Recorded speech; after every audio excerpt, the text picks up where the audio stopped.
Si des gens écrivent, c'est parce que le monde est un acte de langage. La langue humaine est un outil de signifiance, de délivrance. Écrire, c'est dire. Dire, c'est soumettre la vie aux possibilités de l'intelligence. C'est faire du réel un lieu connu et fragile. La lecture est cette expérience qui nous permet de plier l'univers pour le mettre dans notre poche. Mesdames et messieurs, c'est à partir du mot qu'on fait de la réalité un fait d'esprit. C'est à partir du verbe que la vie devient une denrée émotionnelle. Sur ces entrefaites, la télévision Caraïbe a le plaisir de vous présenter Délivrez-vous, une émission du livre, une émission pour le livre, une émission par le livre. Allez, il y aura assez de bonheur pour tout le monde. Délivrez-vous, délivrez-vous. Quand quelqu'un attrape le VIH, le virus du sida, on dit qu'il est séropositif, qu'il a une sérologie positive au VIH. Cette positivité ne peut se révéler qu'à travers un examen sanguin. Aucun autre signe ne peut témoigner de la présence du VIH dans le corps humain en dehors de cet examen appelé aussi test. Quelqu'un qui héberge le VIH dans son organisme, tout comme moi en ce moment, va vivre très longtemps, en bonne santé, avant de tomber malade et mourir lentement dans les tableaux peu réjouissants que je te décrivais. Toutefois, certains médicaments permettent aux malades de retrouver une santé conditionnée. Mesdames et messieurs, la sortie Délivrez-vous sera une impasse pour cette occasion. Nous serons avec le docteur Nicolas Yves-Pierre Alexandre, qui a donc publié ce roman. Le docteur Nicolas Yves-Pierre Alexandre, qui est spécialiste en santé publique, spécialiste sur la question du VIH-Sida, qui est notre invité pour cette sortie Délivrez-vous. Et on va parler d'un roman, L'Impasse. Et ce roman saisit au tournant les drames de santé publique liés au sida. Bonsoir, docteur. Bonsoir, D'Angelo. On va tout de suite faire dans le tutoiement. Oh oui, c'est ce que je préconise, je préfère, oui. Être spécialiste de santé publique pour le sida, qu'est-ce que ça veut dire au fait? Qu'est-ce que tu fais dans la vie? Donc, grosso modo, bon, je suis d'abord un médecin. Quand on dit médecin, quelqu'un qui essaie de soigner. J'ai étudié la santé publique pour embrasser de manière beaucoup plus large la santé, pas des gens, mais la santé des communautés, la santé des peuples. Donc, c'est une manière beaucoup plus large d'essayer d'être utile, de ne pas être utile à 1, 2, 3, 4 personnes, mais de pouvoir être utile à des milliers et des milliers de personnes. Ouais. Et donc, dans les années 60-70, il y a ce virus qui pointe son nez dans le jeu mondial, le sida, qui décime des populations à travers le monde. Vous êtes également, voilà, le vous est venu. Tu es également spécialiste pour cette maladie-là. Oui, en fait, par accident, je dis bien par accident, j'ai côtoyé le sida sans le savoir dans les années 80. À l'époque, j'étais directeur du département, bon, on dit département maintenant, mais c'était le district sanitaire de Miragouane. Et j'ai été confronté à des tableaux cliniques dans les années 80, mais que nous devinerions être le sida 3 ou 4 ans après, quand on aurait découvert le virus du sida. Et c'est dans ce contexte que j'ai eu mes premières souffrances face à cette épidémie, en tenant compte du fait que nous étions très impuissants, tant à l'identifier d'abord, qu'à essayer de soulager tant soit peu les souffrances des patients qui très souvent étaient des proches à nous. Donc je dis bien dans les années 82-83. On a identifié très rapidement l'agent causal, on a compris que c'était un virus, le monde scientifique s'est mis à cheval là-dessus. Et dès 83, on a su que c'était un virus, on a su comment ce virus pouvait se transmettre, etc. Donc j'ai bougé dans cette engeance de 1980 à 1987 quand j'ai laissé le pays. Par accident, c'est encore un accident, j'exagère en utilisant ce terme. Je suis rentré en 88 dans le Global Program on AIDS. En anglais et en français, on dit Programme mondial de lutte contre le sida, qui venait d'être créé au niveau de l'OMS, qui est l'Organisation mondiale de la santé.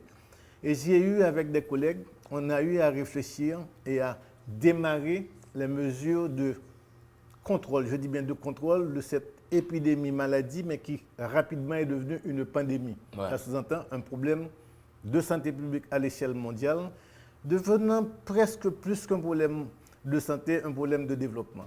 Donc, ce qui fait que j'ai touché du doigt, au départ, cette pandémie, cette prétendu, présumé au départ pandémie, pour avoir la chance de travailler avec les spécialistes qui ont essayé de codifier comment organiser la lutte. Donc le programme mondial de lutte contre le sida de l'OMS, c'était ça, sa mission, démarrer la lutte contre cette pandémie. Est-ce qu'il serait possible, docteur, de situer en Haïti le patient zéro? Pas vraiment. Disons, ça serait difficile, mais on a essayé de par le monde à identifier le patient mondialement patient zéro. Ouais, aux États-Unis, on a essayé, mais après des études, on dit que ce n'était pas lui. C'est ça. Et ils ont eu beaucoup de difficultés et c'est vraiment pas facile. Oui. Mais cependant, ce dont nous sommes certains maintenant, c'est que cette épidémie, rapidement pandémie, a démarré sa course dans un pays de l'Afrique centrale de l'Est, entre le Cameroun, la Centrafrique, le Congo, etc. On dit bien un pays de l'Afrique centrale de l'Est, pour rapidement, en tenant compte des facilités de voyage que nous avons connues dans les années 80, dans les années, disons, 60, 70, 80, il a su faire son expansion en quelques décennies. Mais à Baboui, insidieusement à Baboui, personne n'aurait pu deviner que dans les années 40, dans les années 50, dans les années 60, de manière insidieuse, comme je le disais, l'une des plus grandes calamités auxquelles le monde serait confronté, nous le vivions à Baboui, nous le vivions silencieusement. Cette épidémie qui bougie. Ouais. L'épidémie, d'abord, du virus lui-même. Je parlerai peut-être plus tard des épidémies, mais cette épidémie de virus a été une épidémie silencieuse, qui a démarré peut-être dans les années 1900 et pour se laisser découvrir dans les années 80. Et ce roman sur le sida, l'impasse, est-ce que c'est pour dire que le sida est 1000 fois plus présent que jamais au sein de nos sociétés? Ce que je le dirais avec prudence. Nous sommes actuellement en 2016. Nous ne sommes plus dans ce que j'appelle le démarrage de la compréhension de cet épiphénomène. Ouais. Non. En 2016, j'aurais des réflexions plus ou moins mitigées. Je dirais qu'avec ce que nous appelons les conquêtes du monde scientifique, on a pu faire en sorte actuellement, en 2016, que quelqu'un qui est responsable, quelqu'un qui a une hygiène de vie, quelqu'un qui prend ses médicaments régulièrement, ne peut plus mourir du sida. Non. En 2016, le sida est un épineux problème, c'est un problème réel, mais ce n'est plus une maladie mortelle et on peut circonscrire tant les 3 épidémies, je parlerai des 3 épidémies après, tant on peut les circonscrire et faire en sorte que quelqu'un qui est affecté par le virus du sida vive sa vie avec son expérience de vie tout à fait naturelle. Mais il lui faut une bonne hygiène de vie et la prise de ses médicaments s'il est sous médication. Alors, sans vouloir pousser le public à mener une vie de bâton de chaise, tu es en train de dire que là, maintenant, le sida serait une maladie chronique, un peu comme l'hypertension, un peu comme le diabète. Tu as trouvé le mot. Même si ces maladies-là dont tu parles sont des maladies de dégénérescence, je ne dirais pas de dégénérescence, mais des maladies chroniques liées à autre chose qu'une infection, qu'un agent causal, entre guillemets. Donc, la réalité, c'est que sur contrôle, on ne devrait pas mourir du sida. Ouais. Non, pas du tout. Donc c'est possible de vivre jusqu'à 30 ans, non, 40 ans avec de vivre sa vie, ce que j'appelle l'espérance de vie de quelqu'un dans nos pays. C'est quelqu'un précédemment infecté par le VIH, qu'il ait atteint l'étape du sida ou non, peut vivre sa vie normalement s'il est sous médication, il suit sa médication, ou s'il n'est pas sous médication, il suit les conseils d'hygiène de vie et d'hygiène corporelle, d'hygiène personnelle, il peut vivre tranquillement sa vie. Alors quand tu dis hygiène de vie, tu entends par là ne pas boire, ne pas faire la fête tous les soirs, dormir 8 heures par nuit. Éviter ce que nous appelons des déterminants ou des risques qui peuvent précipiter le passage d'un état à l'autre. Ce que j'entends par d'un état à l'autre, le VIH a une particularité. Et cette particularité, c'est que ce VIH-ci, dans l'organisme, suit 3 éléments de cycle. Ce que nous appelons les 3 éléments de cycle, c'est d'abord Quand le VIH pénètre dans l'organisme, il pénètre à bas bruit. Il va vivre une période relativement courte de 3 mois, ce que nous appelons une période silencieuse, avant qu'aucune manifestation puisse, entre guillemets, permettre d'identifier sa présence. C'est ce que nous appelons la période silencieuse. Mais elle n'est pas tout à fait silencieuse, comme on dit, mais on l'appelle période silencieuse. Dans la mesure Parce qu'on ne sent pas les manifestations concrètes du virus. Pas du tout, pas du tout. On est en bonne santé, oui, on vit correctement sa vie. Et on continuera à être en bonne santé. Est-ce qu'on peut donner le sida à ce moment-là? Je vais y arriver. Ouais. Donc, dans les premiers temps, ce que dans cette période silencieuse, on doute, entre guillemets, que cette personne puisse transmettre, entre guillemets, ce virus-ci. Cependant, il l'aurait pu dans certaines conditions. Okay? Mais cette période silencieuse se caractérise par un silence biologique. On contacte le virus maintenant, la réponse biologique tarde à se faire et elle prendra 3 mois pour que l'organisme développe ses réflexes de défense, à savoir une production d'anticorps dont le rôle serait de neutraliser la charge virale. Neutraliser le ou les virus présents. Okay. Donc, ce sont les mécanismes de défense de l'organisme. Donc, passé cette période silencieuse que nous appelons période silencieuse, nous tombons dans la deuxième période. Et c'est seul un test sanguin pourrait révéler effectivement si cette personne ait contracté le virus du sida. Et cette deuxième période, nous appelons période de sérologie positive. Et là, cette sérologie positive va croître rapidement pour atteindre, pour venir au-delà de 10 ans, peut-être moins, avant que les réflexes de défense diminuent sérieusement, jusqu'à affaiblir suffisamment l'organisme pour que des infections banales puissent commencer à apparaître sous forme de maladies opportunistes et la personne tombe dans l'étape sida maladie, qui est la 3e étape de l'évolution du virus dans l'organisme. Donc, du coup, si on contracte le virus en janvier, en mars, on va se faire dépister. Si on se fait dépister, on découvrirait la présence du VIH avec les anticorps. Ok. Mais si un mois après, on fait le test de dépistage, est-ce qu'on peut se rendre compte? Non, pas un mois après. Cependant, il y a des tests qui peuvent tester de la présence du virus. Il y a des tests beaucoup plus compliqués, qui sont beaucoup plus performants, qui peuvent détecter le virus ou des particules virales avant les 3 mois. Entre ces particules virales ou détecter l'existence du virus, il y a une différence entre la présence des anticorps. Donc, les tests de dépistage sont la recherche des anticorps d'abord. Est-ce qu'il y a un moment où, malgré la médication, c'est trop tard, le virus a déjà fait trop de ravages dans le corps? En 2016, on dirait non. On dirait pas tout à fait vrai, non.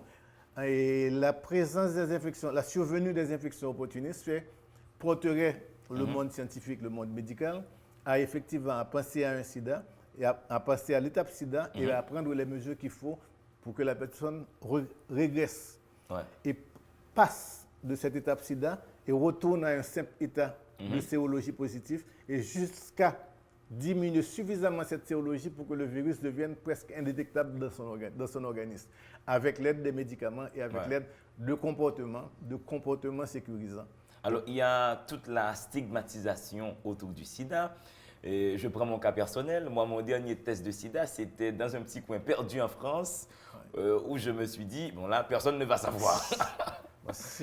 Mais du coup, comment peut-on porter les gens à se faire dépister? Il me semble que tout se joue là, docteur. Il faut simplement leur dire la vérité et leur faire comprendre effectivement que ce serait idiot, devant les avancées que nous connaissons, de ne pas connaître sa sérologie. C'est la logique où on peut, si on connaît sa sérologie, prendre les mesures qu'il faut pour ne pas atteindre le sida maladie ou mourir de cette pathologie. C'est vraiment idiot. Nous sommes en 2016. Il y a des médicaments, il y a des tests beaucoup plus performants, il y a des comportements à suggérer qui ne sont pas tout à fait oppressants, qui ne dérangent pas. Pourquoi ne pas connaître sa sérologie que d'attendre à ce qu'on passe à l'étape de sida maladie avec les infections opportunistes? Ça serait idiot. Donc, dans ce contexte-là, il vaut mieux préconiser la communication, la responsabilisation et faire comprendre effectivement aux gens, à travers ce que nous appelons nous-mêmes l'évolution du VIH dans l'organisme, ou aussi un cycle de la vulnérabilité que nous avons identifié et plus ou moins catalogué pour faire comprendre mieux les gens le cours du sida et leur faire comprendre que c'est mieux pour eux, pour la famille, pour la communauté, qu'ils se fassent dépister et qu'ils connaissent leur statut.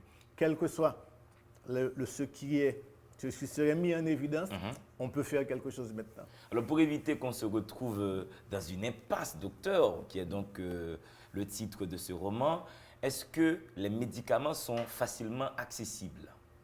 Pas vraiment. Au jour d'aujourd'hui, oui. Pas vraiment, mais cependant on peut dire qu'avec la grande mobilisation mondiale qui a eu lieu, avec la création de fonds comme le Fonds mondial, le Global Fund qu'on appelle, avec le soutien de certains pays partenaires, tant au niveau de la coopération multilatérale que de la coopération bilatérale, on peut dire qu'à l'heure actuelle, tout un ensemble de pays bénéficient de ces soutiens et arrivent tant soit peu à pouvoir rendre disponible pour une quantité suffisamment appréciable de personnes chez eux déjà à l'étape SIDA pour qu'ils soient mis sous traitement.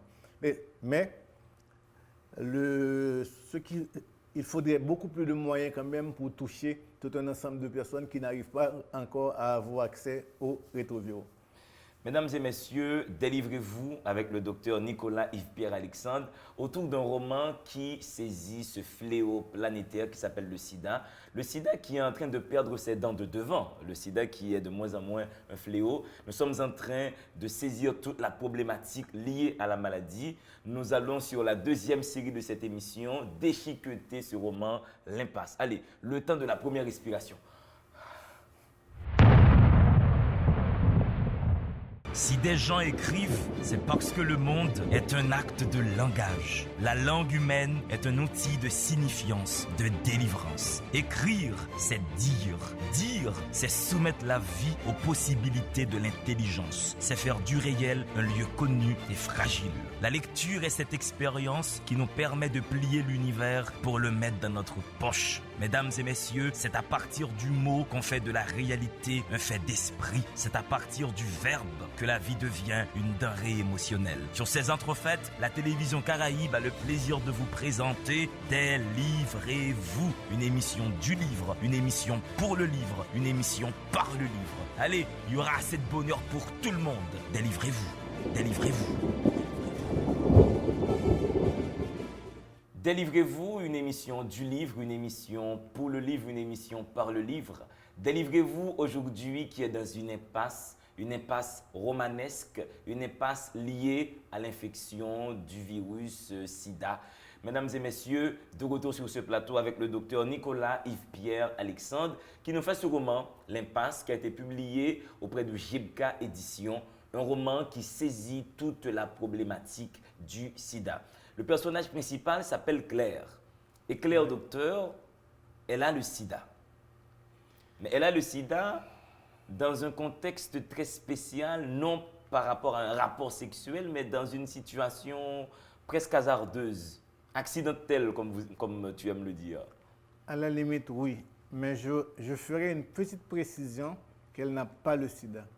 Elle a été infectée par le VIH, ce qui est un stade différent du stade que nous appelons sida. J'aime beaucoup quand tu fais cette nuance, être infecté par le VIH. Ça ne veut pas dire qu'on a le sida. Et ça. avoir le sida. Avoir le sida, mais avant qu'on rentre dans la vie de Claire, quelle est la ligne de nuance qu'il y a entre une infection au VIH et le sida? Le fait simplement que le virus pénètre dans l'organisme par une voie quelconque. Les trois voies que nous connaissons en relativement bien, c'est la voie sexuelle, la plus courante, de la mère à l'enfant, d'une mère infectée à l'enfant qu'elle porte, et la voie sanguine, par transfusion sanguine ou par accident d'exposition au sang, une aiguille contaminée, un scalpel contaminé, etc. Donc, contracter le virus, héberger le virus, ne veut pas dire qu'on a le sida que nous appelons sida maladie, qui est une étape de l'évolution du virus dans un organisme. C'est différent. Donc Claire, elle est infectée. Elle a le virus dans son sang, virus qu'elle a contacté disons, involontairement. Personne ne contacte ce virus volontairement. Infection qu'elle a contactée sans le savoir, et que c'est un contrôle de routine qu'elle a fait d'ailleurs pour se marier, qui lui a fait découvrir qu'elle était séropositive, qu'elle hébergeait le virus du sida. La grande catastrophe. La grande catastrophe qui a fait démarrer le livre. Et justement, au début de ce roman, elle fait une lettre magistrale à son père pour apprendre cette nouvelle à son père. Hélas, oui. Ouais. Et le père, dans tout ça, qui se trouve dans une situation très compliquée, c'est sa fille chérie, c'est sa fille adorée. Le sida, à l'époque, crée beaucoup de stigmatisation. Il doit, dans tout ça, tisser des liens avec sa fille, ou continuer à entretenir son rapport avec elle. Oui. Disons, j'ai des réticences pour en parler dans la logique où nous diminuons la soif des lecteurs, des futurs lecteurs. Oui, oui. Mais néanmoins, dans le contexte du VIH, je peux le prendre en général, pas sur le cas spécifique de Claire. Quelle que soit la personne, si elle n'est pas préparée pour faire un test, si elle n'est pas préparée pour connaître sa sérologie, si elle n'est pas préparée pour être capable d'en discuter avec quelqu'un, même si c'est un être cher, c'est difficile pour quelqu'un sans cette préparation dont je parlais de s'exprimer, de s'épancher et d'échanger avec un proche de sa contamination. Donc, c'est tout à fait normal que Claire ait mis toutes les pincettes qu'il fallait pour, à la limite, à l'écrit, pas verbalement, dire à son père. C'est vrai que c'est une lettre qui est très pédagogique, où elle explique à son père comment fonctionne le virus. C'est ça. Elle a mis tout ce qu'il fallait pour que son père lui-même comprenne ce que c'est que l'infection à VIH et qu'il ne perde pas le nord en sachant que sa fille est infectée par le VIH. Alors, j'ai deux questions relativement sensibles que beaucoup de téléspectateurs, téléspectatrices se posent, j'imagine. Est-ce qu'on peut avoir un rapport sexuel non protégé avec une personne séropositive et qu'au bout du rapport, on ne soit pas atteint du virus du sida s'il n'y a pas eu de blessure au moment du rapport? Est-ce que c'est dans le champ des possibles, un cas comme ça? Oui, tu t'exprimes bien là-dessus en disant le champ des possibles. Tout est possible. Ce qu'on peut dire, mais je ne voudrais pas intoxiquer nos lecteurs ou nos auditeurs, on devrait considérer tout rapport sexuel non protégé est infectant. Pourrait infecter. Ça ne veut pas dire que à 100%, non. Là, je mentirais. Entre guillemets. Mais c'est une infection en puissance. Oui, disons que tout rapport sexuel pourrait contaminer quelqu'un. Donc, pas de rapport sexuel sans protection ou pas de rapport sexuel sans déterminer son statut sérologique, ce qui devrait être fait au niveau de chaque partenaire. Si nous sommes tous deux indemnes du VIH, il n'y a aucun problème pour qu'on puisse avoir des rapports sexuels non protégés. Et pour être sûr qu'on est indemne du VIH, il faut faire les tests. Mais ça, c'est possible ou pas? Un rapport sexuel non protégé avec une personne sidéenne, si vous voulez, et au final, on n'a pas le sida. Est-ce que c'est possible? Je préfère ne pas ouvrir cette parenthèse et pousser les gens à avoir des comportements que je dirais pas tout à fait sécurisants, si on le leur dit de cette manière. Il faut garder à l'esprit que tout rapport sexuel non protégé pourrait être contaminant. C'est mieux comme ça, ça protège tout le monde. Dans la tête, c'est ça. Maintenant, docteur, par rapport au cunnilingus, j'aime par pas rapport à la docteur, je m'appelle Yves, j'aime pas qu'on m'appelle docteur. J'y vais, c'est mieux comme ça avec Yves, c'est plus cordial. C'est plus cordial. Oui, alors cher Yves, est-ce que maintenant, par cunnilingus ou par une fellation, est-ce qu'on peut contracter le virus du sida? Autant de probabilités, autant de possibilités, effectivement. S'il y a une porte d'entrée, une blessure à la lèvre, une blessure au niveau, entre guillemets, du tractus, oui. C'est potentiellement infectant. Ce n'est pas à 100% infectant. Comme c'est potentiellement infectant, abstenons-nous de faire ça. C'est donc ça le conseil? Oui, c'est ça. Donc, ou bien, est-ce que ça paraît possible d'être dans des pratiques de la sorte avec un préservatif? On ne peut pas faire de cunnilingus avec un préservatif. Tu manges un bonbon avec son enveloppe, tu arrives à sucer un bonbon avec son enveloppe. Ça m'a l'air impossible. Donc, l'idée serait carrément d'éviter tout ce qui a rapport au sexe buccal. N'oublie pas ce que je disais avant. Je ne veux pas demander à des gens de s'abstenir à certaines pratiques si ces pratiques leur plaisent. Non. Je dis bien. Tu ne peux pas imaginer, tu l'imagines volontairement, comment nous nous sentons à l'aise, comment nous nous sentons dégagés quand nous pouvons faire des pratiques sexuelles sans cette protection qui nous protégerait du VIH ou d'autres formes d'infections sexuellement transmissibles. le plus simple, c'est d'accepter de faire le test et on est tranquille.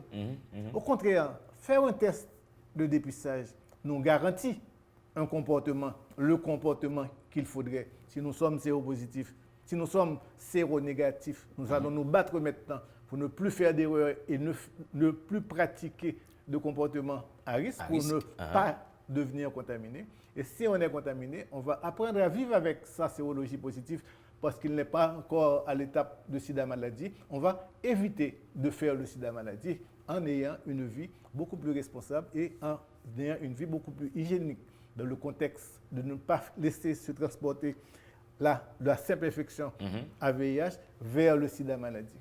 Donc c'est mieux. Ouais. Alors si nous prenons le cas haïtien maintenant par rapport au VIH et sida, est-ce que tu estimes qu'il y a en Haïti une belle cohorte de jeunes atteints du VIH? Je suis à la limite mitigé et ce que je dis là ne concerne que moi-même. J'ai été agréablement surpris en découvrant en Haïti que Haïti a pu, en quelques années, en moins de 2 décennies, ramener sa séroprévalence de 6 points et des poussières à peu près 2,2. On était à ce niveau quand même. Au début. Là, nous sommes dans les années 90. 90, machin, donc, on avait une séroprévalence peut-être la plus élevée de la Caraïbe. Et comparativement à d'autres pays aussi. Non, je pense que l'ensemble des mesures mises en place par une cohorte d'intervenants, une cohorte de militants anti-sida, à côté des responsables publics, on peut ramener cette infection d'une prévalence de 6 points et des poussières à 2 points et des poussières. J'estime que c'est un travail colossal et nous devons leur rendre hommage, et même les présenter, entre guillemets, comme modèle à suivre. Cependant, avec un manque de moyens, ce capital de succès peut être mis en question, c'est ça.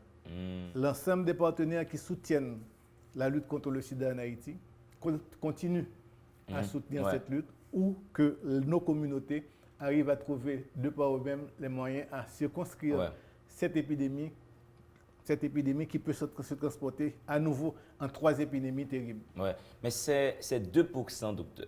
Voilà, docteur qui revient. Tu fais exprès, oui. C'est 2%, Yves. Est-ce que nous pouvons voir quelle catégorie sociale est plus touchée? Oui, les chiffres existent. Le Programme national de lutte contre le sida, à travers sa section épidémiologique, en détient toute une série de statistiques qui prend en compte la globalité de l'infection et aussi certains groupes dits plus vulnérables que d'autres. Donc, Yves, est-ce que pour ne pas être atteint du sida, l'idée serait d'avoir une sexualité pas très active? Bon, ça me fait rire, mais je ne dirais pas un rire méchant, mais un rire sournois. Dans la logique, pourquoi voudrons-nous intervenir sur la sexualité des autres, leur rythme sexuel? Non. Si on prend l'ensemble des précautions de rigueur pour ne pas être atteint d'une simple IST, infection sexuellement transmissible, voire le sida, si on met en pratique tout un ensemble de mesures de protection, on peut avoir une sexualité, je dirais, j'exagère, mais 24 heures sur 24 heures. Donc, on ne devrait pas penser à la réduction, entre guillemets, des pratiques sexuelles des gens. Non. On devrait plutôt tendre à ce qu'ils apprennent à se protéger, quelles que soient les pratiques qu'ils utilisent. Ce n'est pas notre problème à nous. Notre problème à nous, c'est de les sensibiliser, de les responsabiliser, de faire en sorte qu'ils connaissent les risques, entre guillemets, qu'ils encourent, de manière à éviter ces risques, qu'ils connaissent les moyens de protection, qu'ils apprennent à utiliser ces moyens de protection. Mais pourquoi risquer leur sexualité? Ce n'est pas tout à fait logique. Ce n'est pas la solution idéale. Non, pas du tout. Même si nous essayons de faire en sorte que les jeunes, les très jeunes, limitent leur accès à une sexualité active. Ma génération, à moi, nous avons été astreints à ça. Mais cependant, ce n'est pas la solution à 100%. Oui. Mais pourtant, c'est ta génération dans les années 80-90 qui a été très frappée par le sida. Très frappée, où toutes les catégories sociales ont été touchées, des artistes surtout, il me semble, ont été très touchés. Et on a eu, au bout de 90 à 2000, un changement dans les comportements. Et c'est tant mieux parce que nous constatons maintenant que le virus atteint une très faible partie de la population et tout le monde est beaucoup plus véatif maintenant. Oui. Néanmoins, docteur, je suis tombé sur plein d'études attestant que le préservatif ne serait pas un moyen sûr de se protéger. Oui, je ne le dirais pas de cette manière.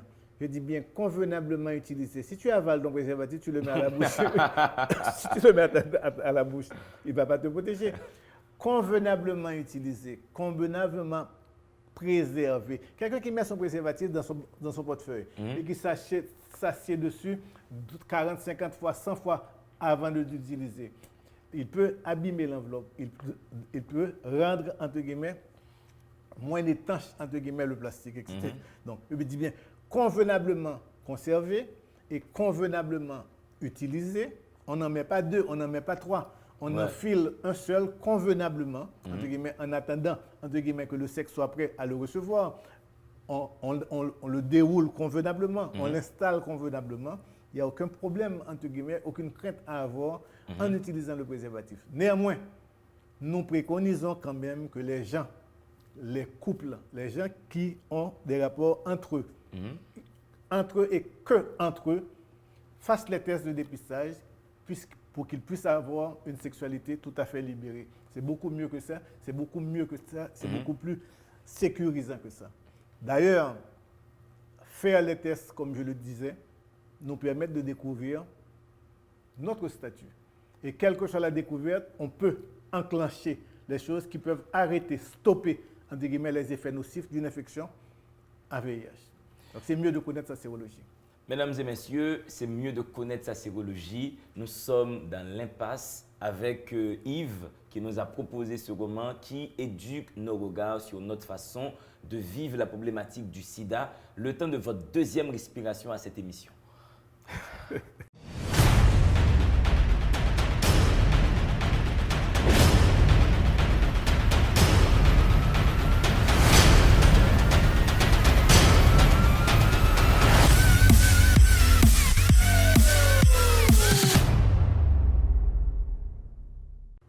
Vulnérabilité biologique, physiologique. Cette vulnérabilité est en tout premier lieu liée à la précocité des rapports sexuels, fonction d'une puberté survenant beaucoup plus tôt chez la femme, fille, que chez l'homme, garçon. Le potentiel infectieux du sperme est plus élevé que celui des sécrétions vaginales. Voici une information qu'on n'avait pas, Yves.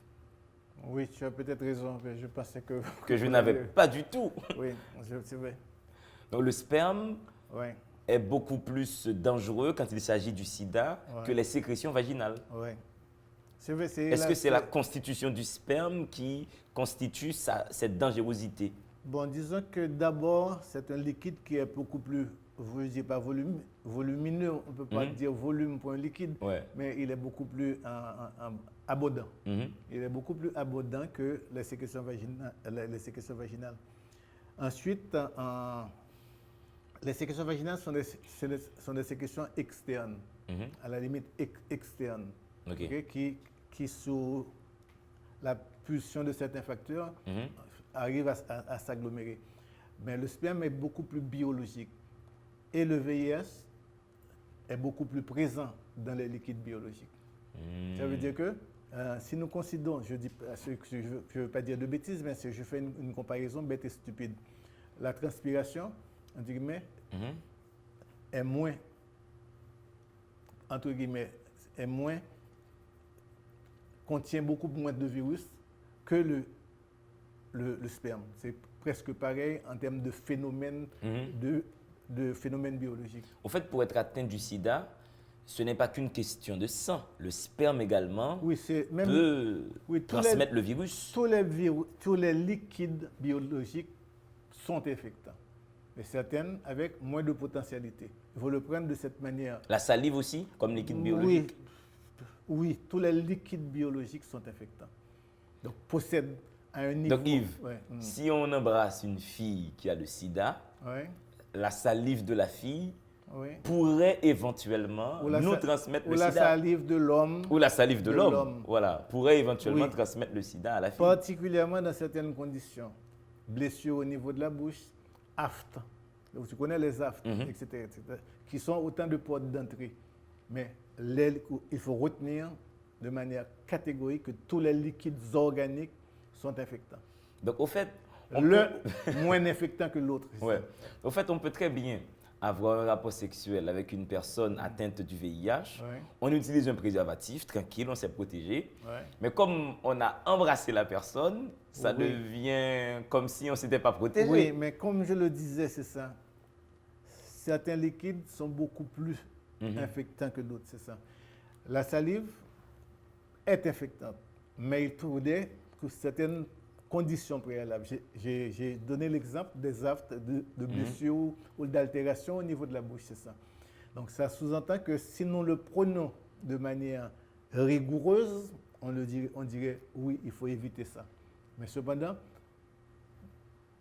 on a enregistré très peu de cas potentiellement contaminés à travers la salive et à travers, entre guillemets, des baisers ou des trucs de ce genre. Ouais. Et dans le cas du préservatif qui cède, très souvent ça arrive, le préservatif il est bien mis, on est correct, mais dans la furie de l'acte, ce préservatif se déchire.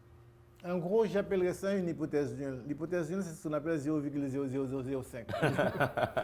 C'est des cas qui peuvent arriver. Mais cependant, je me répète un peu, convenablement placé et convenablement utilisé, nous ne sommes pas des taureaux. Des taureaux. Nous ne chevauchons pas quelqu'un. Nous ne chevauchons pas quelqu'un. Nous faisons l'amour tranquillement. L'amour, c'est un acte doux. C'est un acte d'affection, c'est un acte doux. Même si dans notre jargon, on a un matis dans notre jargon, cogné. Ouais. Ça ressemble à faire mal à quelqu'un. Ouais. On saute tel bagage. Nous avons un matis négatif linguistique. Bon, ce n'est pas une critique, mais c'est un peu ça. Mais un acte sexuel, c'est un acte doux, entre guillemets, qui se fait bien.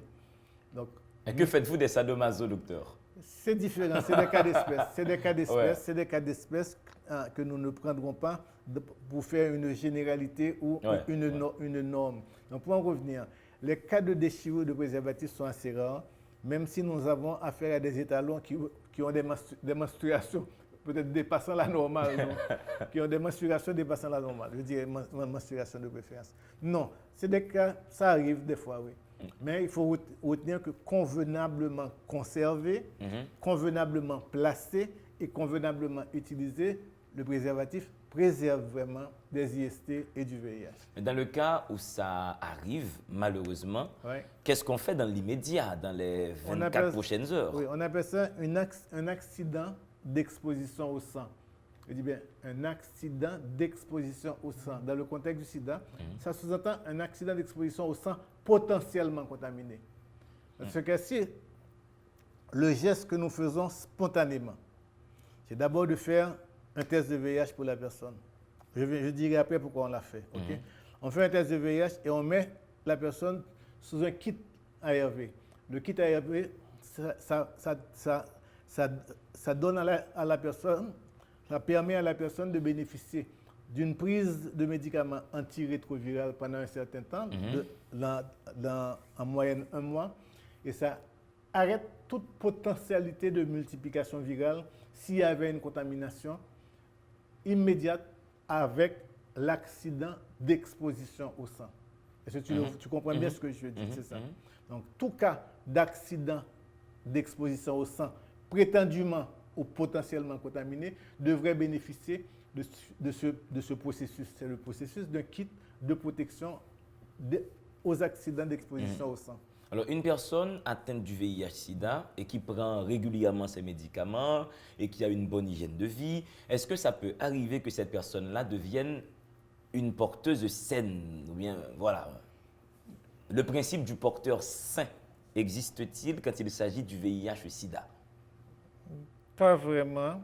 Jusqu'à présent, on ne peut pas s'exprimer de cette manière. Ce qu'on peut dire, c'est que dans le contexte du VIH, j'ai parlé de 3 épidémies tout à l'heure. Une épidémie de virus, une épidémie du virus, une épidémie de sida, maladie, et une épidémie des impacts du sida, maladie. J'ai parlé aussi de l'évolution du VIH, le cycle du VIH et l'organisme. Une période silencieuse, une période de sérologie positive et une période de sida maladie. Une période de sida maladie. La personne qui est à la période de sida maladie, qui prend ses médicaments, qui est convenablement traité, qui a une hygiène de vie, qui a, régresse de son état de sidéen, comme on l'appelle improprement, de sida maladie, régresse vers une étape de sérologie positive. Et s'il continue à vivre dans les préceptes, entre guillemets, de gestion d'une infection à VIH, il va convertir, entre guillemets, son étape de sérologie politique en étape presque période silencieuse parce que le virus est difficilement détectable à une étape de l'évolution de sa gestion du phénomène d'abord sida et du phénomène porteur de VIH. On ne dit pas qu'il est porteur sain, on ne pourra pas dire de cette manière. On dira que cette personne, ayant passé les 3 étapes liées à l'infection à VIH et au sida maladie, a régressé de manière à devenir presque silencieux. Question porteur de VIH. Mais pour nous, jusqu'à présent, il est encore porteur de VIH. Mais très souvent, avec une bonne gestion, on arrive à faire en sorte qu'il devienne difficilement détectable. Alors, on ne sait pas si c'est de l'intox. Non. Non, ça, c'est pas par rapport à ce que vous dites, c'est par rapport à une prochaine question que je vais te poser. D'accord. On ne sait pas si c'est de l'intox, mais on entend un peu à droite et à gauche qu'on connaît des cas de personnes atteintes du VIH qui seraient totalement guéries. Non. La littérature médicale, la littérature épidémiologique, n'a pas encore... De cas de guérison du sida. Ce que j'appelle avec péremption. Ouais. Pas péremption, avec arrogance, avec conviction. Non, on n'a pas enregistré jusqu'à présent, à ma connaissance, de cas de personnes qui guériraient du sida. Non. Mais ce qu'on peut dire, le fait que la personne ait passé son étape sida maladie, passé son étape virus en profusion, jusqu'à ce qu'il n'y ait plus de virus, on peut le considérer comme quelqu'un qui est devenu. Mais on lui dirait quand même si actuellement, on fait en sorte que des femmes anciennement sidéennes, anciennement victimes du sida, anciennement séropositives, on arrive à faire en sorte que ces gens-là puissent mettre au monde des enfants qui ne seront pas contaminés par la mère. Ça veut dire qu'on a encore atteint une étape beaucoup plus importante d'empêcher systématiquement la transmission du VIH de la mère à l'enfant chez des anciennement sidéens ou anciennement séropositifs. Vulnérabilité socioculturelle et économique, elle est intimement liée au statut de la femme qui fait d'elle une victime passive, soumise, incapable de se protéger. En effet, la priorité à la sexualité de l'homme est une règle. La femme dans nos pays est dépendante économiquement de l'homme. Elle peut, en fonction de cette dépendance, subir des sévices sexuels ou se prêter pour des services sexuels. Cela fait que les femmes constituent une catégorie beaucoup plus à risque que les hommes. C'est lié au machisme et c'est lié à ce que tu appelles cette vulnérabilité socio-culturelle et économique. Tu as raison, et ça me fait assez mal de penser là-dessus, de m'épancher là-dessus. Dans la logique où, comme je le disais tantôt, j'ai essayé de placer sur clair des travers que pas mal de proches à moi ont connus. Donc ça me ramène dans des situations négatives. Quand je dis bien des gens proches à moi, des amis à moi, et peut-être plus, ont vécu des choses qui sont arrivées à clair. Donc, néanmoins, je vais faire l'effort d'en discuter, d'échanger, de partager avec toi. En fait, dans nos pays, et pas seulement dans nos pays, la femme biologiquement, je dis bien, biologiquement est plus vulnérable. On en a parlé tout à l'heure avec le sperme. On en a parlé tout à l'heure avec la surface de contamination de la femme, qui est tout son vagin, entre guillemets, est beaucoup plus large et plus grand que le pénis, entre guillemets, de l'homme ou la tête de ce qu'on appelle le gland, ou le gland de l'homme. Okay? C'est pour dire que biologiquement, c'est systématique, la femme est plus vulnérable. Socialement, nous vivons dans des sociétés machistes. Et quand nous disons société machiste, il ne faut pas faire l'affront à nos hommes ou à nos femmes que c'est seulement dans nos pays, à nous, 10 pays, 10 se développer. Non, on retrouve ce machisme partout. Cependant, il y a certains pays qui ont appris à gérer mieux ce matisse, notamment avec l'apparition des objectifs du millénaire pour le développement en 2000, qui dit le 4e objectif du millénaire, c'est sexospécificité, égalité homme-femme. Mais dans des pays comme les nôtres, nous n'avons même pas 2 députés femmes maintenant, pour dire que c'est pas encore notre... On n'en est pas encore là, c'est vrai. On n'est pas encore bien placé là-dessus. Donc, néanmoins, socioculturellement, la femme n'est pas l'égale de l'homme dans nos pays. Okay?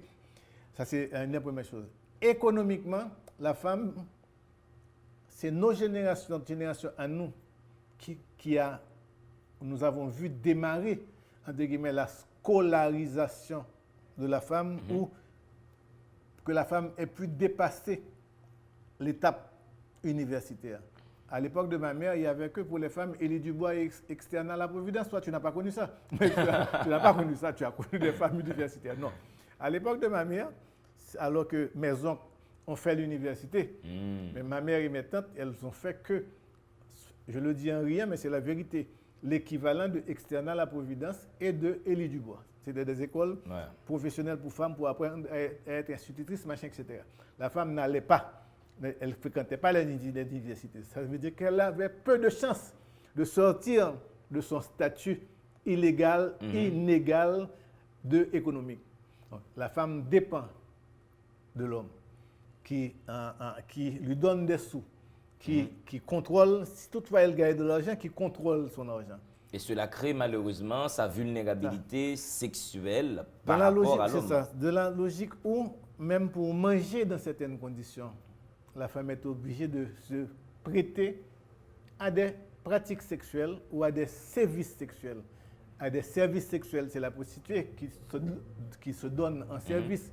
Service sexuel, c'est chez l'homme, quand elle impose à la femme un acte sexuel, où la femme ne peut pas refuser cet acte sexuel. C'est des services sexuels. Voilà, parce que nous sommes presque dans une transaction intéressée. C'est je te donne les sous, en contrepartie, tu me donnes ton corps. Malheureusement, nous sommes encore dans des schémas comme ça. Ouais. Mais Nicolas Yves-Pierre-Alexandre, tu fais un roman, L'Impasse, pour parler de la problématique du sida. Est-ce que ça correspond à une vision que tu as de la littérature? Est-ce que, à ton avis, elle peut mieux saisir, mieux restituer certains pans du réel que l'essai, par exemple?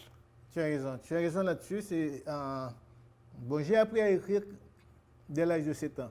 Dès l'âge de 7 ans, je me souviens que j'animais un journal quand j'étais en 10e ou en 9e, un truc comme ça, au petit séminaire au Collège Saint-Martial. Donc j'ai appris à écrire très tôt. Chez nous, mon père était journaliste et mes frères aînés aussi aimaient écrire.